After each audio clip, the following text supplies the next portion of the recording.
কোনো এক শুভাকাঙ্ক্ষী আমাকে কমেন্ট করছেন, ম্যাডাম পিছন দিয়ে সহবাস করলে কি বাচ্চা হয় বলুন প্লিজ। দেশের এবং প্রবাসের ভাই বোনদের প্রতি সালাম। আসসালামু আলাইকুম। আমি প্রভাষক ডাক্তার রিক্তা পারভিন, হোমিওপ্যাথি এবং আয়ুর্বেদিক চিকিৎসক, চেম্বার সেবা হোমিও কমপ্লেক্স অ্যান্ড সেবা ডিজিটাল ল্যাব, উপজেলা মডেল মসজিদের পূর্ব পাশে, শিমুলিয়া, মাগুরা। আজকে খুব গুরুত্বপূর্ণ একটা বিষয় নিয়ে আলোচনা করব। বিষয়টি কেউ খারাপভাবে নেবেন না, কারণ এটা মেডিকেল টার্ম অনুযায়ী প্রশ্নটা করা এবং অ্যান্সারটাও সেইভাবে দেওয়া।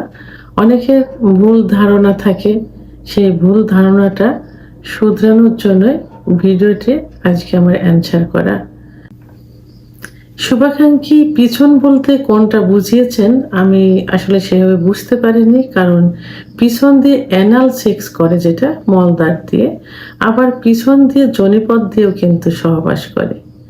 তা আমি প্রথমেই বলবো, অ্যানাল সেক্স কিন্তু ইসলামের দৃষ্টিতে সম্পূর্ণ নিষিদ্ধ এবং কবিরা গুনাহ।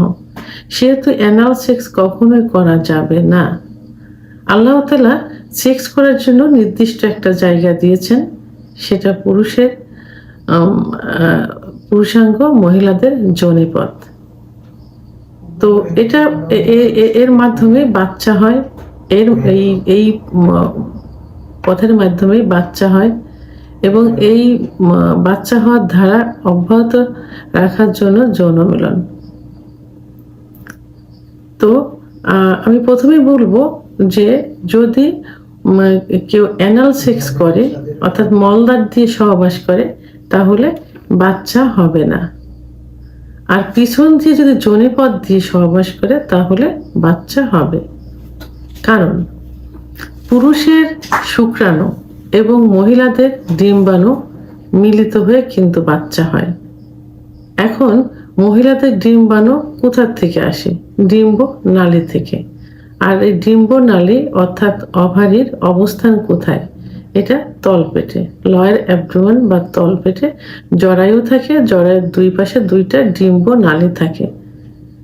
এই ডিম্ব নালী থেকে নির্দিষ্ট একটা সময়ে ডিম্ব বের হয় এবং পুরুষ তখন মিলন করলে পুরুষের শুক্রাণু আর মহিলাদের ডিম্বাণু মিলিত হয়ে বাচ্চা হয়। তাহলে সেটা যোনিপথ দিয়ে কিন্তু সহবাস করলে বাচ্চা হবে।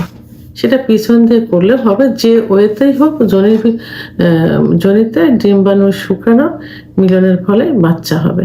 কিন্তু রেকটাম দিয়ে অর্থাৎ মলদ্বার দিয়ে সহবাস করলে বাচ্চা হবে না, কারণ মলদ্বারে ওভারি নেই, জরায়ু নেই। ওখানে শুধু পেটের মলমূত্র, মল বাইরে বের হয়ে আসে। ওটা শুধু মল ত্যাগের একটা রাস্তা বা ওয়ে। তা সেহেতু এখানে সহবাস করলে বাচ্চা হবে না। কিন্তু আপনারা কখনো ভুলে কেউ কখনো মলদ্বার দিয়ে সহবাস করার চেষ্টা করবে না। এটা খুবই জঘন্য একটা বাজে একটা কাজ, কারণ একদম নোংরা একটা কাজ।